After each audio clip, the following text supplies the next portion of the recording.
Well, I really love this cartoon. Who believes the media controls people? And of course, everyone raises their hands. But when it comes to who believes they are being controlled, nobody raises their hands. So it always tends to be the other guy. It's the other guy where the problem lies. They can be manipulated, they can be influenced, they're spreading disinformation or misinformation. So those of you who are media scholars know that this is called the third person effect. The third person effect is the tendency for individuals to estimate stronger effects of mass communication messages on other people compared to themselves. And this perceptual bias in media influence has been argued to have behavioral consequences. And I would argue that given what we've seen in the whole arena in past years, especially surrounding misinformation and disinformation, has had behavioral consequences, and that we really need to take a hard look at the framing around misinformation, disinformation, and its relationship with media literacy. Now, certainly, when it comes to the information environment, governments, can take several different approaches. One being that governments can control, they can regulate, they can legislate, they can censor. And so, they can really try to limit communication. And we know that authoritarian regimes do this. And certainly, I think one of the strengths of our systems is that we believe in freedom of expression, freedom of assembly. And so the other way then, if you're going to take more of a free approach, is to prepare citizens, to empower them, to activate them in a democratic society. And that really rests so much on education. And definitely that is the way that citizens are prepared to take on the responsibilities that come with communication and freedom of expression and so on. So I think that certainly what I see as an advocacy position here in the US is using market-based approaches to freedom of choice and looking at the rule of law based on private property rights. And again, those are important values and kind of bedrocks of democracy. So that then in turn gives us enormous choices, just a huge array of choices. And I like to say that, we're voting every day when we make choices, whether we're purchasing products or services, we're kind of voting for those because would they survive if we don't buy them? No, of course not. We vote when we select our representatives and our leaders. That's fundamental with democracy. We are constantly contributing to the decision-making involved in deciding direction for ourselves, our families, our communities. And every single one of these choices and decisions entail risk, either for beneficial purposes or for avoiding the ill effects of certain decisions. So risk comes with choices, and it's just kind of a fact of everyday life. And certainly when we think about education, when we think about media literacy education, a really big driver behind that is to, again, help prepare citizens to make wise choices. And certainly in our Center for Media Literacy, we say that the ultimate purpose of media literacy is to make wise choices possible. So again, no guarantees, but definitely it's a goal. Okay. I don't know why, but there we go. So long and the short of it is that risk management is really central to our making choices, to our everyday lives. We're constantly trying to get information, to understand information in ways that can either help us or that can help us avoid problems for ourselves, for our families and communities, but also for societies and countries and alliances. And I think an important development in recent years with natural language processing and with tools that come with AI, we're in a much better position to assess risk on a societal level, not just on an individual level. We've always, certainly made those kinds of assessments, but they've been based more in human capacity for taking in information, synthesizing it, and assessing the risk. Now, through technology, we have tools that on a mass basis, we can look at what the emerging narratives are, how they are rising or falling, how prevalent they are. So we have much more powerful analytical tools to look at risks from a societal level. And I think this will be an important tool for media literacy going forward. So I really would like to flag your attention toward that. Now, I believe that media literacy offers a universal approach to risk management because media literacy involves process skills, information process skills, media process skills that help us to develop kind of internalized heuristics for assessing information, for going through what we call an empowerment spiral of awareness, analysis, reflection, and action. And so through a media literacy process, we can help inform our decision making in a very useful, but also teachable way. And so these process skills are central to media literacy, and again, a wonderful tool when it comes to helping people gain risk management skills. And basically, we're looking at providing anywhere, anytime learning through media and information. So we want to equip people so that no matter where they are in the world, no matter what they're doing, no matter what they're accessing, they have the possibility of employing their media literacy skills and knowledge so that hopefully those wise choices are more possible. And so this is why our philosophy is empowerment through education.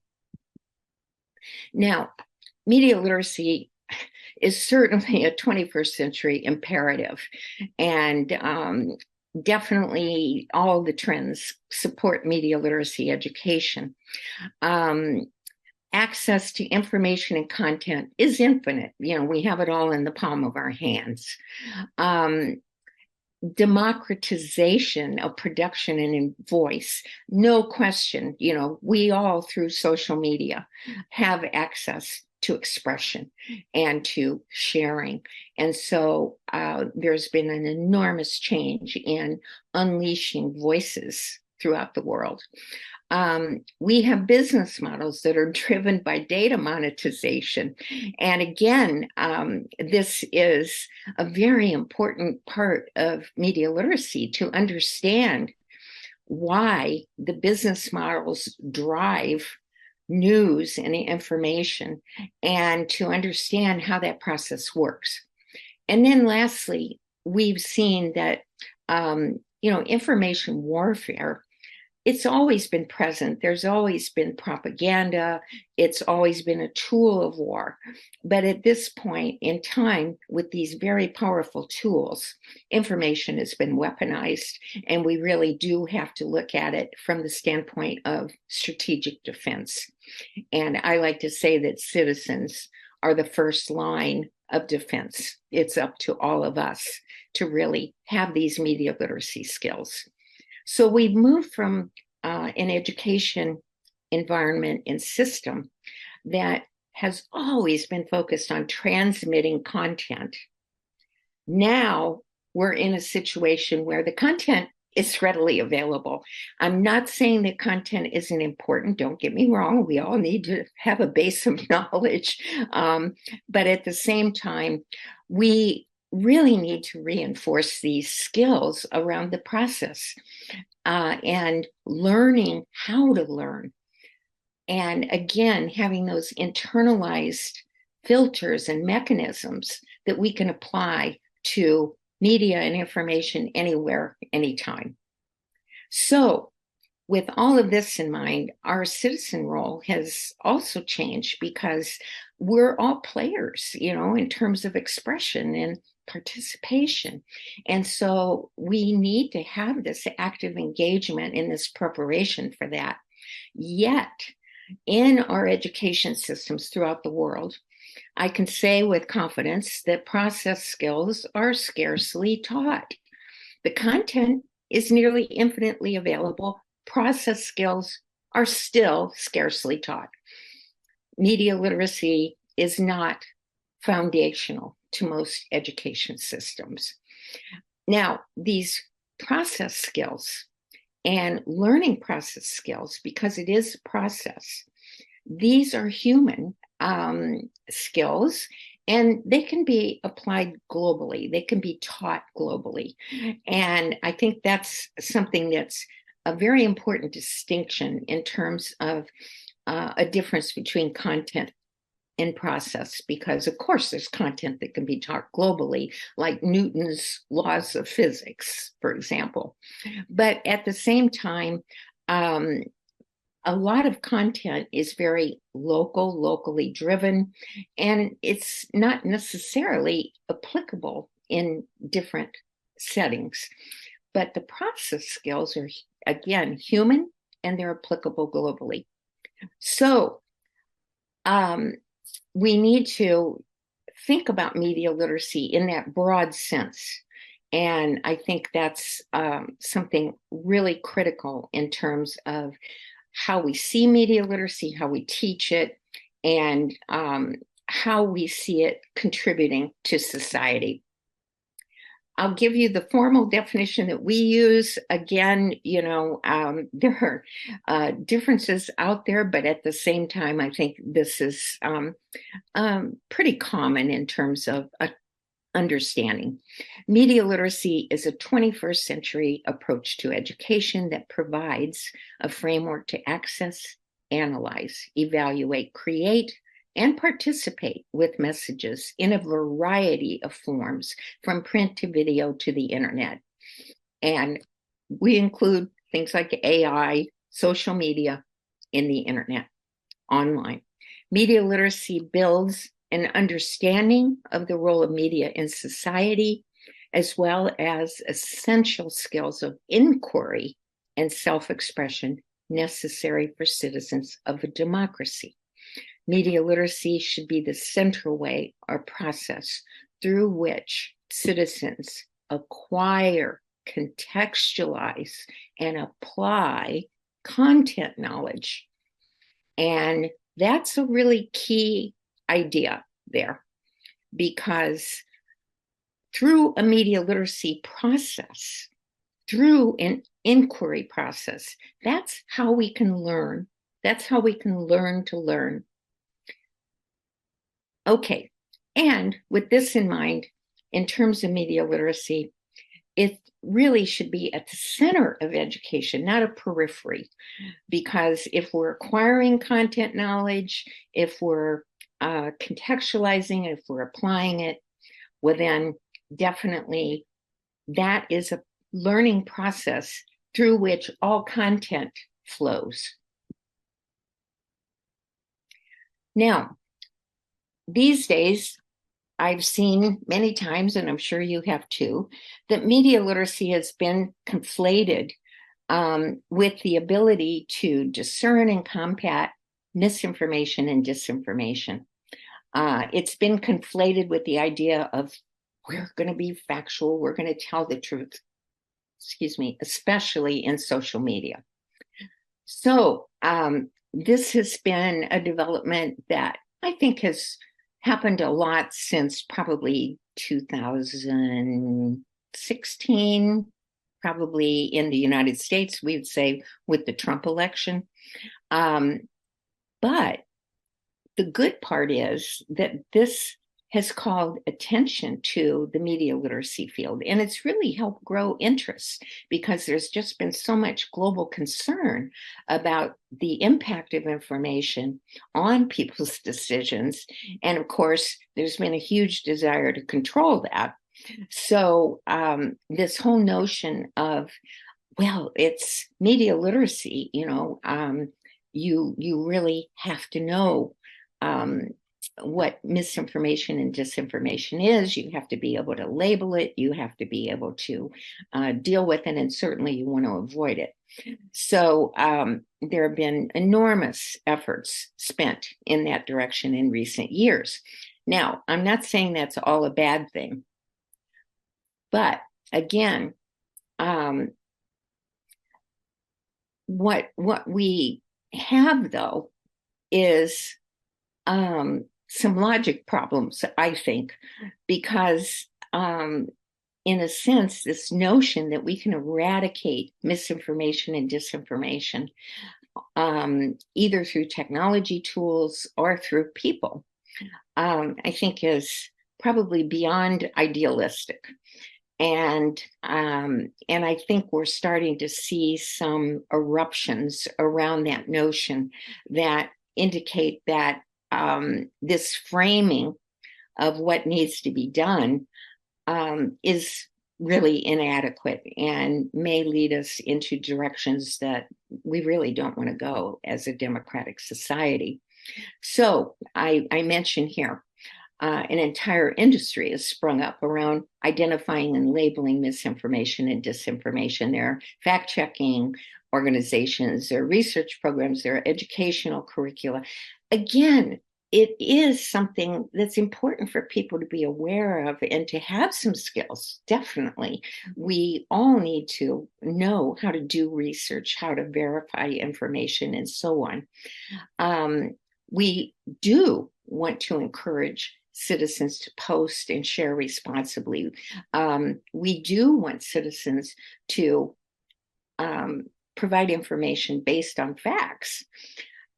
Yet again, people and the media environment will never be pure. They never have been, they never will be. And so I want to talk a little about some of this pushback that we're seeing coming from this notion that, we should all be fact checkers and put the emphasis of media literacy strictly on that.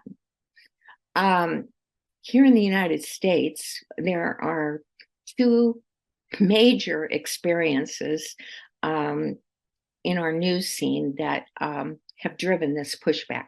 One is COVID and what happened with the Centers for Disease Control. The second is the Trump election and the controversy over Hunter Biden and his alleged corruption. And what we've seen has been that there has been information suppression around these issues. And it's often come under the guise of it's misinformation or disinformation. And again, it's really raised some huge questions around credibility, around the government's role, and around from my point of view, what is media literacy and how should it be taught? So just to give you two examples, right now there are lawsuits in the United States. There's Missouri versus Biden, which is now before the Supreme Court. And this lawsuit seeks to block the ruling by the Court of Appeals for the Fifth Circuit. And this lawsuit has been filed by the Biden administration. And that Court of Appeals found that the White House, the FBI, and top federal health officials likely violated our First Amendment, which calls for freedom of speech, by improperly influencing tech companies' decisions to remove or suppress posts on the coronavirus and on elections. A very, very serious charge, because we definitely have lines drawn between the government's role in providing and also suppressing information. Secondly, there's a lawsuit filed by America First Legal Foundation that represents an organization called Gateway Pundit, which is a website. The lawsuit alleges that researchers at Stanford, the University of Washington, and other organizations conspired with the government to restrict speech. Again, a very, very serious charge. This is in litigation, and my guess is it'll take quite a while for this to go forward. At the same time, though, what is different and very alarming to the research community is that some universities and researchers have been sued personally over this issue. And so the result has been very chilling toward US governments and university support for disinformation and misinformation research and programming. So we're looking at, again, a real shift in terms of how people are looking at these issues and what they're doing about them from a research perspective. And there's a reassessment going on, and I think a very timely one.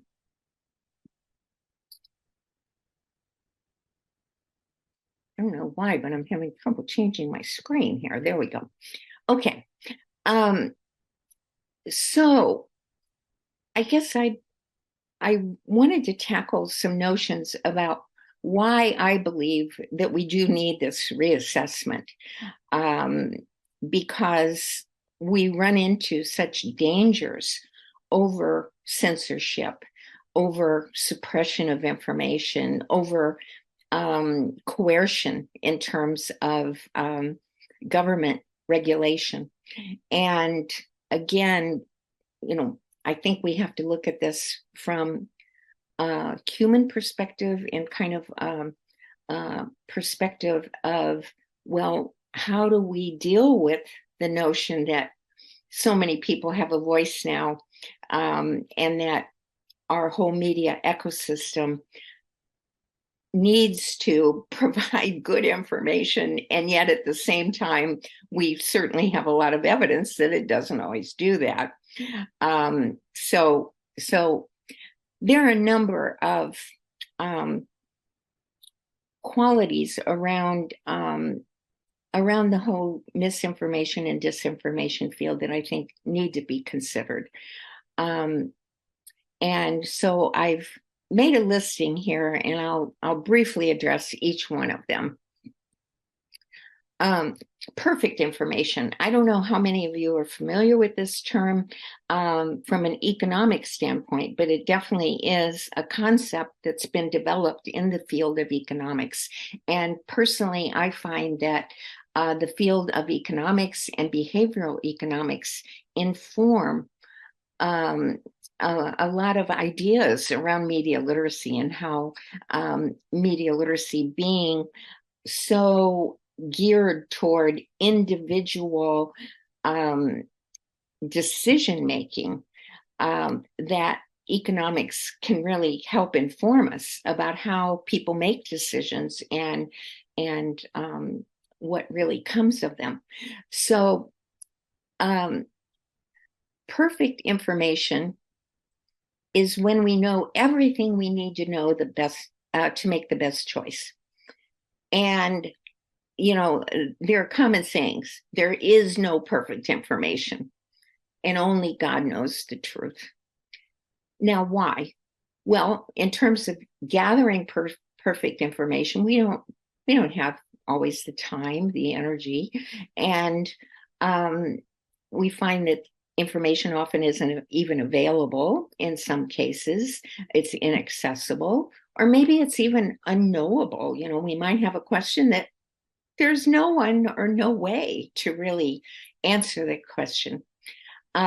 We also know that there are different perceptions around information. We know that, for example, two eyewitnesses may see the same event and come away with totally different perceptions.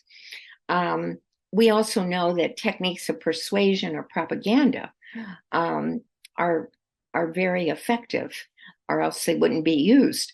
And so definitely perfect information, it's an ideal, but it's not a reality. Certainly, we also are faced with information overload. We just have an overwhelming volume. I know for myself, looking into particular issues and so on, I just get to a point sometimes where I think there is no way that I can get all this information and feel that I'm confidently making the right choices. So we definitely are always taking that leap of faith and making our decisions and hoping that we've accessed enough information to help us make a wise choice. Fact checking. Again, do I think that some of the skills involved are valuable? I totally do. But at the same time, we're not going to fact check everything that we come across. It's just not realistic. So much of the time that we decide to spend depends on our own priorities. And then we get into the whole question of the interpretation and bias of the fact checkers themselves. That old thing, who checks the fact checkers? And we get into those arguments around censorship that have been age old and that will never go away, because when you label something, you are making decisions about that. And your decision may differ from someone else's decision. And it certainly, as human beings, is always going to be reflective of a certain amount of bias. Social media participation. Well, again, we can encourage citizens to be responsible producers, but there's always going to be a continuum. There's going to be a wide range of knowledge, attitudes, beliefs, and skills. And also, we know that governments, particularly outside Russia, has an army of online foot soldiers who create stories, that are totally fabricated in some cases. And so definitely there are a lot of malign influences on social media. And at present time, there's really no way of stopping that. Social media platforms. The algorithms are designed to create engagement, not accuracy. Accuracy is not their mission. It's to get people to use the site. The platforms do not want responsibility as media companies. They see themselves as technology companies, and they insist on being held to different standards. And that is an ongoing issue. Technology tools are not powerful enough at this point in time for discernment of accuracy, credibility. There's been a lot of progress, but I think the technology companies would be the first to say they really don't have the processing power, the know-how to be able to effectively be able to stamp out misinformation, disinformation.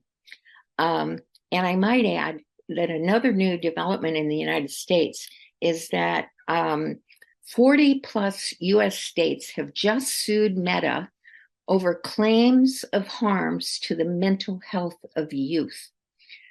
And again, talk about a slippery slope in terms of, what should be shared, how it should be shared, and so on.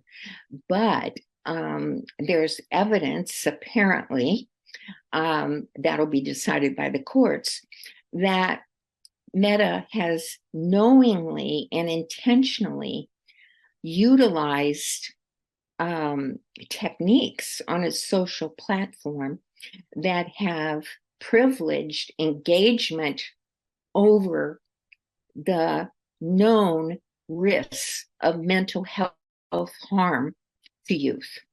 So this is a huge bone of contention, and one that we should all be following closely. There have been certainly changes in recent years in journalistic standards and practices. Certainly in the US, it's widely known that CNN is a liberal cable channel and Fox News is a conservative cable channel. And of course, how you view that depends a lot on your own personal preferences. Also, there have been many attempts at publishing ratings on different publications and media companies based on ideology. So again, we get into this labeling. This publication is labeled as conservative. That publication is labeled as liberal, or broadcast station or cable channel or blog post or whatever. So those are judgments. Those are opinions of people who are doing that labeling. That is not necessarily media literacy, because media literacy is a process. The labeling of a publication or channel is an outcome. It's someone's decision about how to label something. So I'd like to really draw that line between the process of media literacy and the outcomes of people's individual judgments informed by the media literacy process. Big difference. Now, I'd like to also acquaint you with a wonderful tool. And again, it's an example of one of these mass media tools that are now possible and have only been possible in the last 3 to 5 years. The Epsilon Theory, epsilontheory.com, has what they call a fiat news index.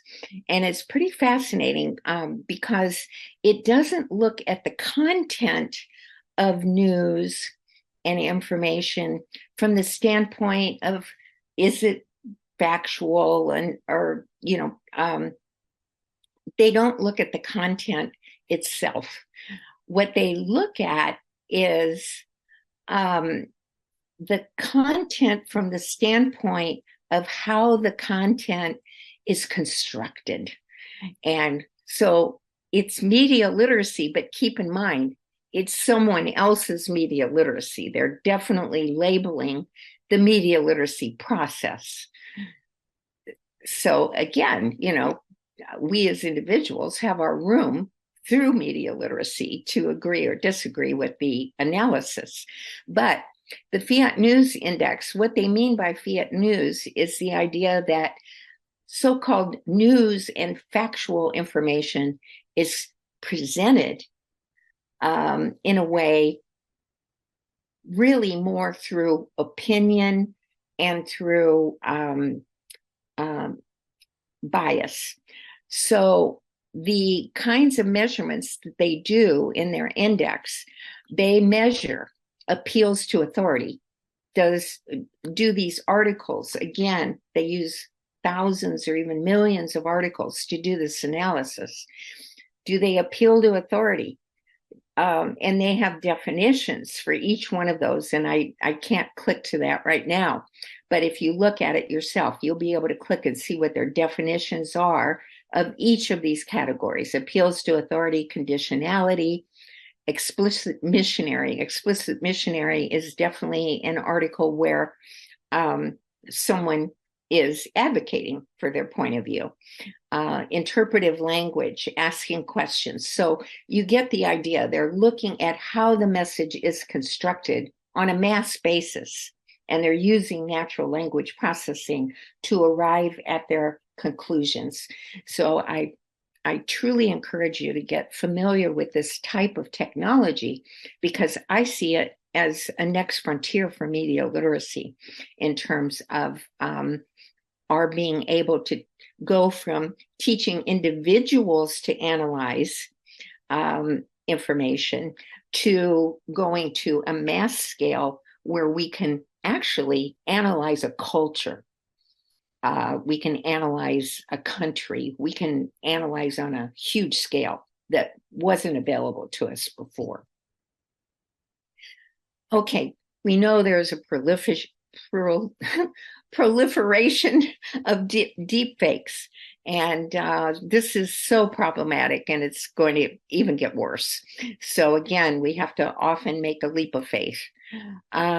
With technology, it's algorithms that are feeding the news and information, and they're feeding them based on our own personal profiles. So we're not all getting the same information, and I think that's getting to be more commonly known, but it still has a huge effect on the kind of information that we have access to. We have individualized feeds that we choose for ourselves. There are bots. They're just on and on in terms of how technology is impacting the kind of information available to us. AI, I don't know about you and how much you've used ChatGPT, but I've been experimenting, and it's fascinating. I love it. I don't see it going away, and I hope it doesn't. But at the same time, we have to recognize that, for example, ChatGPT, it generates responses based on patterns it has learned from its training data. So it has to have training data to get started. What's included in that training data? What's omitted? I don't know. And the other thing is, it's based on statistics, on statistical patterns. And so, again, we're not looking at a human kind of judgment where values are brought into play, but we're looking at statistical analysis. And that's a very important distinction.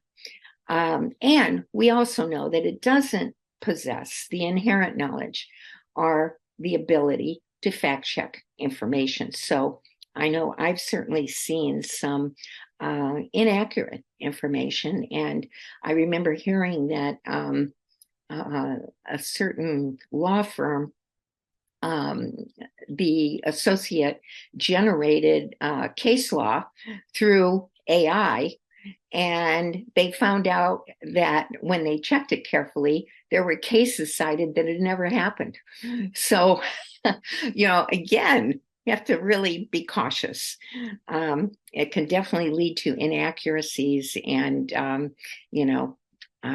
we need to be very cognizant of that. So it requires media literacy skills, right? Because we really have to question everything that we come across. And I might add that Meta actually uses a risk management strategy for identifying problematic content and for determining when and what to censor. So, for example, user comments following the October 7th Hamas attack, Meta detected a surge on Instagram of hateful comments between 5 and 10-fold in Israel, Lebanon, and the Palestinian territories.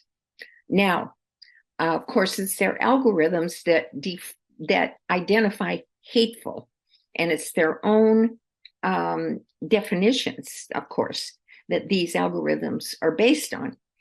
Now, normally they would hide these hateful comments when the systems are 80% certain that they qualify as hostile speech. Okay, 80% certain.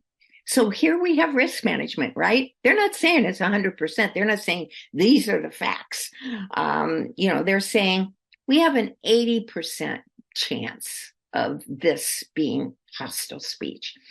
And then during this conflict, and after they saw these results on Instagram, they actually cut and started hiding comments that were only a 40% likelihood. And they did that in an excessive caution to try to tamp down hateful comments according to their definition. And they did that over a large swath of the Middle East, which I couldn't find a definition by what they meant by that. However, in Palestinian territories, they cut and started hiding comments at a 25% level of certainty of whether it was a hostile speech after they saw the high volume on Instagram.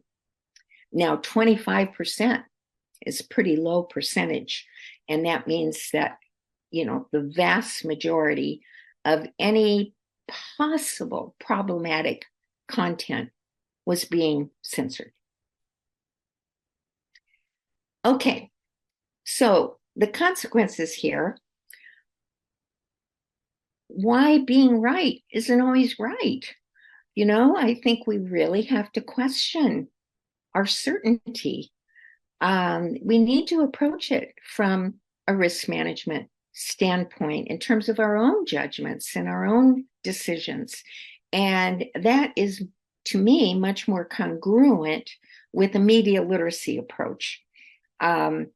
So there have been outcomes certainly from this, and this is why we have this pushback, I believe, on the whole notion of misinformation and disinformation and suppressing it or promoting it.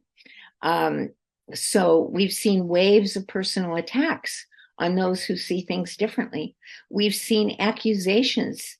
I hear a lot more accusations of someone lying or being a liar. Honestly, I just don't remember that being so prevalent 10 years ago. And it's a very serious charge. There's certainly fear on people's parts, and justifiably so, that their remarks will be taken out of context. There's a fear of losing friends and family and career and safety and reputation, and it's a justifiable fear given what's happened to some people. There's extreme polarization. It's really difficult to have conversations at the dinner table. This has been widely discussed. Trust in institutions and in media are at an all-time low. That's something to be very concerned about in a democracy. Again, we have difficulty in having civil discussions, either as communities or even at our dinner tables. We have huge challenges in gaining consensus with this polarization. And there also has been conflict and violence associated with some of these kind of extreme positions. So definitely risk management, I think, offers a more flexible approach. Because if you're saying and thinking that, what are the chances of this information being correct? What are the chances of it being factual or not? And recognizing that has to be leeway in those perceptions for all the reasons that we talked about. We need to think kind of more statistically, in a sense. We need to think, well, what are those chances? Is the likelihood 50% and so on? And we have to make those judgments And again, we're making them in an environment where there are no perfect decisions. But through a media literacy process and learning that and learning to be really quick with it, we can definitely help improve our chances. And that's really what I think the argument for media literacy is. Let's improve our chances of making wise choices possible.